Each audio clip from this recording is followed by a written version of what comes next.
Hey hockey fans, the Hockey GM here, and today we're continuing with our NHL 23 franchise mode with your Philadelphia Flyers. We are up here at the trade deadline of year number 1, and as fate would have it, we are in a playoff spot. Not something that I expected, and I'm sure no one expected with this team at the beginning of the season, but we don't have the worst record in the world, 31, 25, and 5, really 31 and 30. But we're on a little bit of a hot streak right now. As you can see there, it was 8-2-0 in our last 10. And we have won 3 in a row coming in. And that is 6 of 7. And then if you take it back even further, 9 of 11 there. And then, 9 of 12 since the break week. So we're playing good hockey at the right time.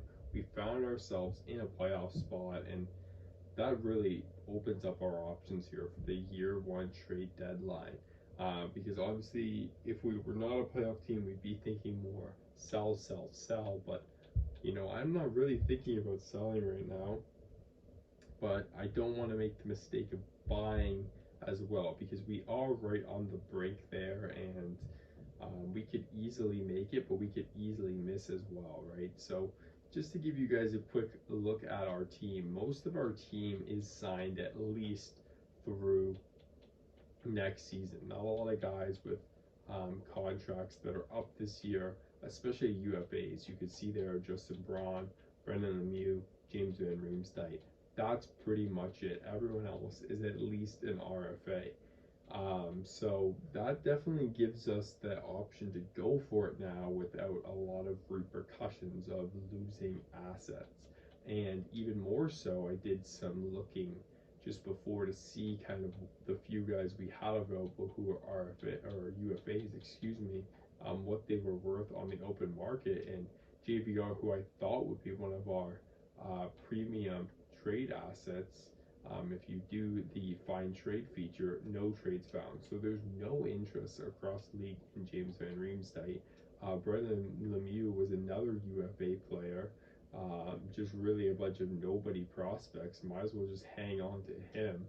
And then Justin Braun was really the only player who had any asset that was worth bringing back. You can see the 3rd round pick, a few lower end prospects.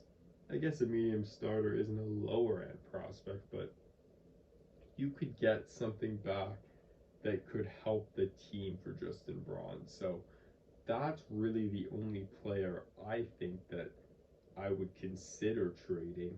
And now I like this trade for the Caps, but I mean the Caps are a team we're competing for, and same with the New Jersey Devils, who are willing to trade us players that might also help out our team. But like I said, prospect wise, Colorado, Anunian, Oliver Rodrigue in Edmonton. So there are prospects out there, but in a deep draft, is a 3rd round pick better? I don't know, but I mean, if you look at Oliver Rodrigue, he's got some pretty good numbers, 922 in the AHL. But of course, we have our man in Carter Hart. Do we really need another goalie? Probably not. And then of course we also had the player who was available who interested me in Gabe Vilardi. Now Gabe Vilardi might be like a game time decision, something I'd go for in the trade deadline once we get in there, if they change their mind on what they're looking for. But I don't know if I showed you guys, but I went ahead and checked out what injury Gabe Vilardi has, and it's not ideal. He had, I think he had a concussion or something, but he's going to be out until mid-May, so he's going to miss the rest of the regular season and most of the playoffs as well, at least the first 2 rounds, if we even make it in, and if we even make it that far. So that's kind of tricky, because we're going to have to sign him to a contract without having seen him play. Won't really know where he fits on the team. I don't know how well that will work out for our group, and if it's worth the asset that he is. So some decisions to make, but all good decisions. But yeah, I don't think I'm gonna go in looking to trade anyone, so I don't think I'm gonna have anything on the trade block. But there are a few things that I do want to do before, and that is the contract extension. And first and foremost, I think Troy Grosnick 100% has earned a contract. He started playing in the AHL this year, where he didn't play that well, but he got a chance in the NHL, and he's been lights out. 12-6-2, a shutout, a 9-12, a 2.84. I mean, if you look at his previous stats, he only had a few games in the NHL where he also has looked good. So he's taken advantage of the opportunities he's had. They've been pretty far and few between, but definitely 22 the most he's ever had, and he is running with that chance. So the 33-year-old probably only worth signing to a 1 year deal, but he wants 2 years. He surely earned that. It's a two-way deal. Let's pay him. We're going to give him that contract. I'm sure he'll be very happy with it. And, with the 750K he's making now, he can probably make enough to happily retire after that contract is over. And now we got the big one, Cam York. Now, Morgan Frost is another big one, but I'm not interested in Morgan Frost right now. I'm not really feeling the numbers he's willing to give. But Cam York, I think, is a guy who's worthwhile signing. He's not having the most fantastic year, only 16 points, whereas in real life he put up 10 and 30. So we got to figure out how we get him going. But no doubt he's still an 83 overall. He likes the top pairing. He's young. He's going to get better. But in saying that, I don't think he's shown enough right now for me to say, hey, let's get him on an 8-year deal. Let's lock him up with Sanheim. I don't like that decision. And plus, he only wants a 5-year deal. So I'm thinking I'll give him a 4-year deal that'll keep him as an RFA. Which is good because then we retain the asset if something doesn't work out, gives us a bit more options, and we can still save some money on the deal because he does want to sign. So I'm thinking 365 for 4 years for Cam York, kind of as a bridge deal for him, and then we can go from there. Honestly, I think I can go lower than that. I think I can go 3.5. And then if we want to sign him long term, we could do that once he is 26 years old. We could sign him to a similar deal like Travis Sanheim got. So that's the plan for Cam York. We're going to offer that contract. And like I said, I'm going to wait on Morgan Frost to decide. But enough about that. Let's get into the trade deadline and figure out what we are doing. Like I said, if something crazy comes available and Cam York instantly decides that he's going to stay in Philly for 4 more years. So Cam York is locked up. That's good. So I'm going to say right now we're probably a conservative seller. I'd like to keep most of the team, but if there's a real good offer for Justin Braun or JVR or something, I will probably do it. So let's just see what's available. I'm not interested in rentals. I'm looking for younger players who can help the team for this year and in the future as well. So those are all a bunch of rentals. Norris is way too expensive, so I'm not going to entertain that. I don't know why Morgan Frost is on. I'm not trading him. It looks like they still want only the first for Gabe Velarde. Jameson Reams like good. He should be on there. I don't know why there's a bunch of other guys we got to trade. Ethan Bear is gone. He's going back to Edmonton for a second, a fifth, and Oliver Rodrigue. So I don't know what Vancouver is doing. They're a good team, and they just made a divisional rival who's already better than them better. So that's kind of weird, but whatever. That's how the GM goes. The GMO goes sometimes. But it looks like, yeah, they are willing to trade Niles Hoglander, so that's interesting. Okay. The only thing I could think of is maybe Vancouver's trying to free up some cap space. So let me just go to the find trade option and just see a few things. Edmonton making another deal. So Edmonton's clearly all in. Yeah, they just traded Phil Broberg for Gabe Velarde. So Gabe Velarde gone. They traded him to a divisional rival. They're banking on making a deeper run and him coming back in the middle of it. So there you go. Gabe Velarde off to the Edmonton Oilers. I don't think that would have worked out for our team anyway. Hoglander, see, they want a third rounder and that Andre guy in 2/4. That's very interesting because that's not very much. That's not very much. Now, Hoglander is already 22. Josh Norris gone to Seattle. Wow, for Adam Larson and Susie. Interesting. But I'm just thinking if we trade for Hoglander, we can pretty much, in a sense, flip Justin Braun. And with the assets they get back for Braun, I would be getting Hoglander back. That's pretty much what I'm thinking right now. But then that leaves us with a bit of a hole on the blue line, as Eric Comrie and a second get traded for the Red Wings. Wow, for Copp. So Buffalo adds Andrew Copp. Now, is anyone interested in James Van Riemsdyk? No, still no interest in JVR. So if I got Niles Hoglander, like, where is he gonna play, right? Like, Allison would probably come out, but Allison's not having a bad year. Like, I just don't really know where he would fit in with the team, if anywhere, right? Like, we're pretty loaded on the wings. I have Cates. I have a lot of two-way forwards, Lawton. Yeah, that's probably just a trade for the sake of making a trade. Now, I'd be interested in trading Braun for the asset, but probably only if I could bring back a defenseman to fill his spot who's better than Sealer. Because Sealer, I don't feel comfortable going for the playoffs with Sealer playing every game. I feel like that might really hinder our chances. So let me just see if there's anything else here that's available. Burakovsky and John Hayden trade to the Rangers for Trouba. So the Rangers trade their captain.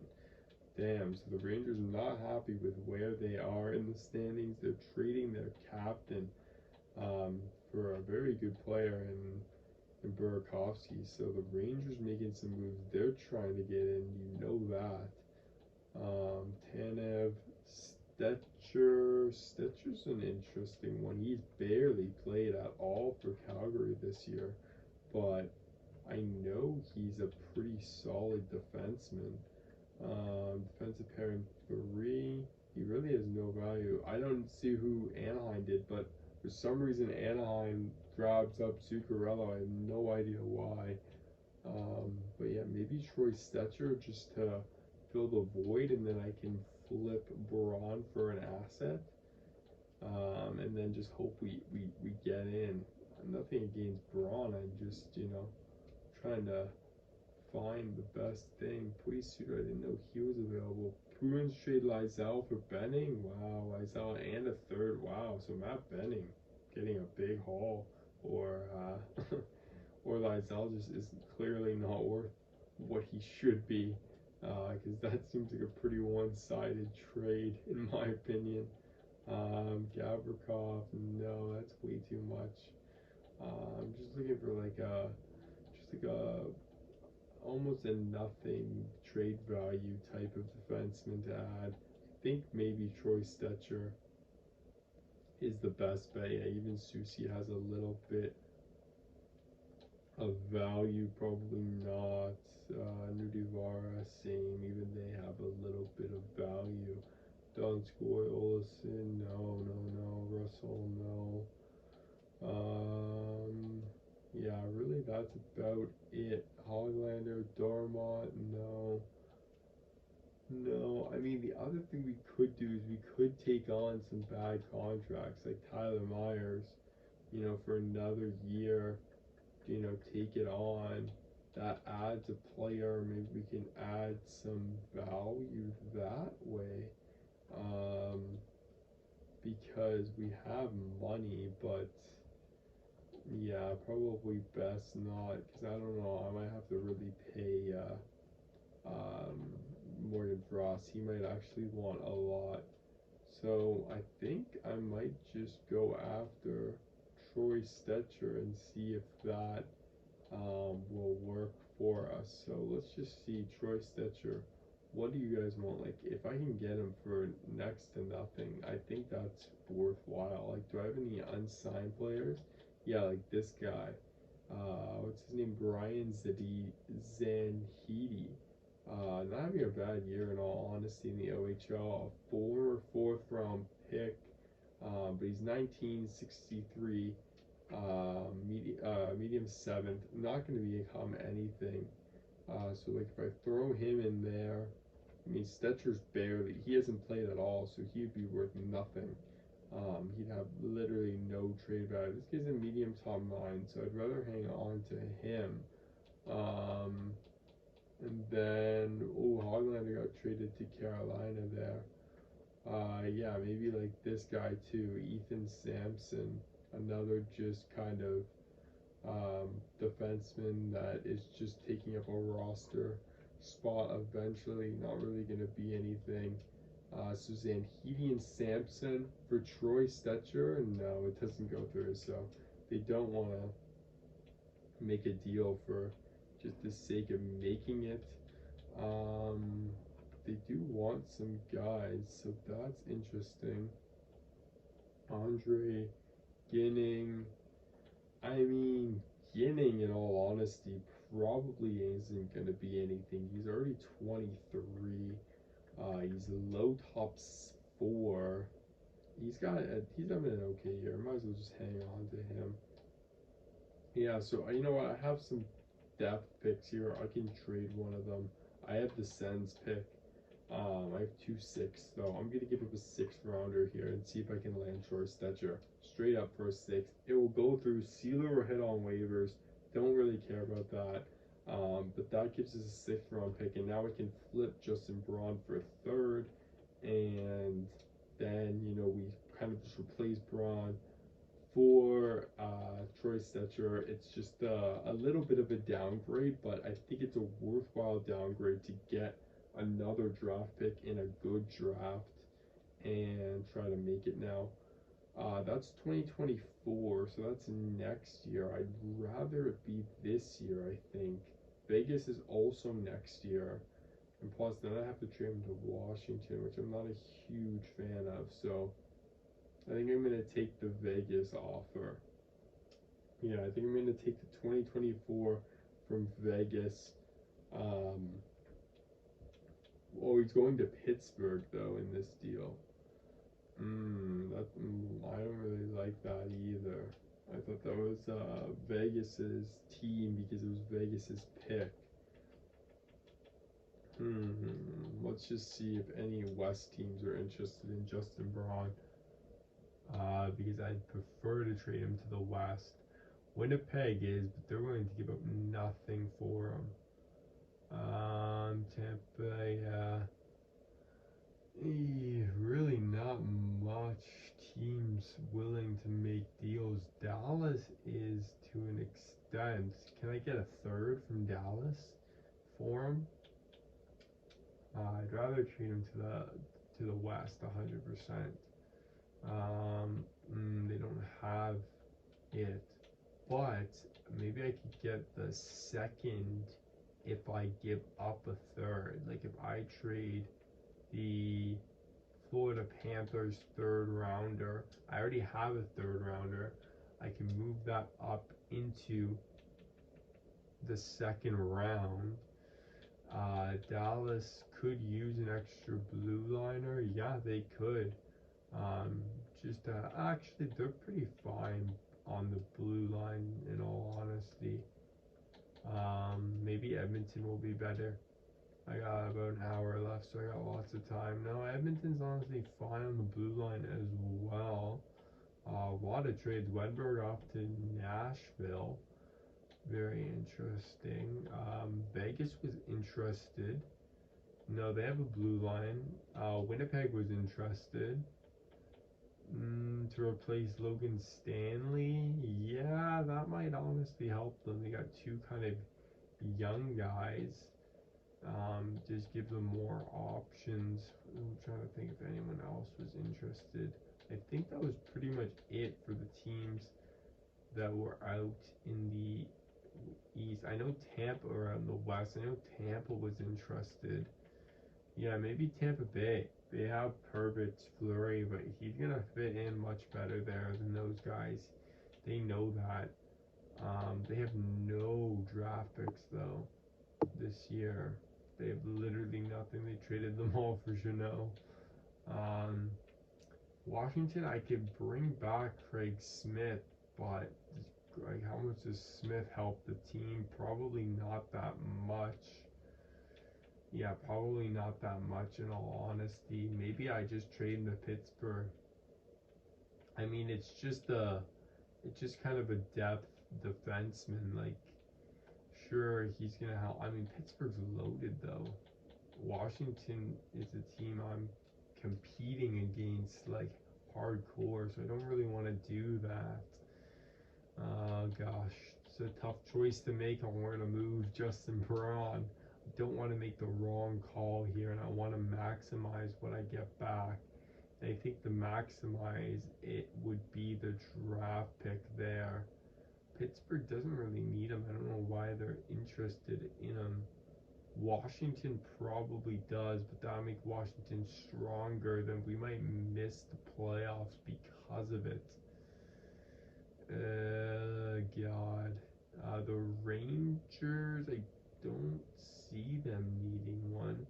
I might just have to go with, like, I think Tampa makes the most sense, and then I might just have to deal with it and take next year's picks. I think that's just, the most realistic and the trade that makes the most sense for me. So I can take their next year's third, and because it's next year's, maybe I can try to land a fourth round pick. Actually, that's probably too much. Maybe I can try to land a fifth rounder as well. So actually, you know what? If I can land the sixth from this year, I could pretty much do Braun for a third and Stetcher. So that'll be pretty good. So I'm gonna try to trade Justin Braun to the Tampa Bay Lightning, bring back a third for next year and a sixth round pick. It's too far off.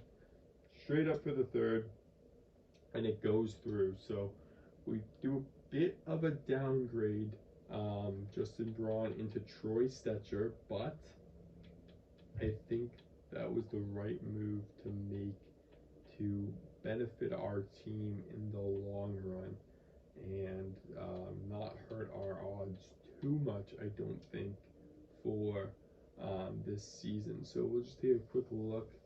Actually, you know what? I know I'm done, so let's just finish the trade deadline and then we can look at all the trades here at the end.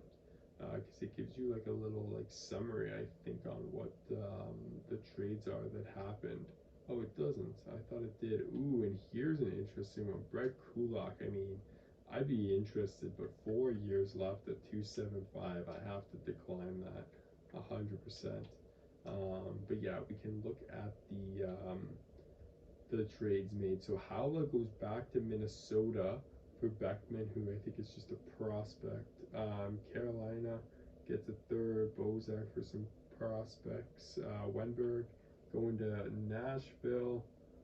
Matthew Robertson going to Nashville. Troy Stetcher we saw obviously coming to us. Lazar going to the Island. Hoglander going to Carolina for Gunler. Alright, so interesting move there. Nudi Vara going back to Florida with Andres Janssen. Zuccarello for Shankirk and Delzato. Weird trade. That's also a weird one. Truba for Burakovsky and Hayden Kopp for a second and Comrie. Larson and Susie for Josh Norris. So Seattle making all kinds of moves. Edmonton gets Velarde. Ethan Bear back to Edmonton. Toffoli to Minnesota. Wow, for Carson Lambos. So Mini making all kinds of moves as well, trying to finally win a playoff series.